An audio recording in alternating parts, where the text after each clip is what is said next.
Today, we're tackling a seriously dirty ATV. Caked on, dried mud that's tough to remove. Ideally, you'd wash your machine right after a ride, but we're putting our slick 3-step wash process to the test. Since this ATV has thick, dried mud, we start with a quick pre-rinse using just water and a pressure washer. The goal is to knock down the heavy buildup before bringing in the cleaners.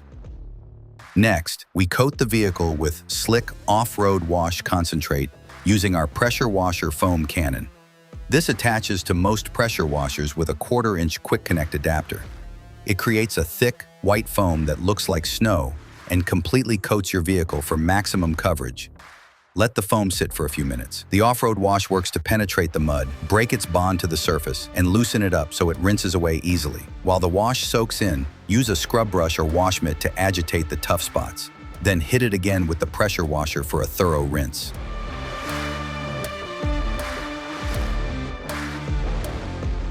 For stubborn areas, spots with oil, grease, or grime, spray on Slick Cleaner and Degreaser. This helps break down what's left behind. After a few moments, give the vehicle a quick rinse to wash it all away.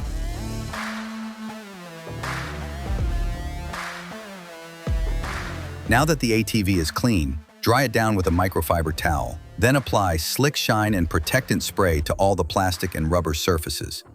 Let it sit for a few minutes, then wipe and buff with a clean microfiber towel. This is the magic spray that brings your ATV back to life. It makes faded or dull plastics and rubber look brand new again, restoring that deep, rich color and leaving a smooth, clean finish. Plus, it creates a protective barrier that helps prevent mud and dirt from sticking on your next ride. If you're ready to make cleaning your ATV faster, easier, and better looking than ever, check out our off-road starter bundle, foam cannon, and more at slickproductsusa.com.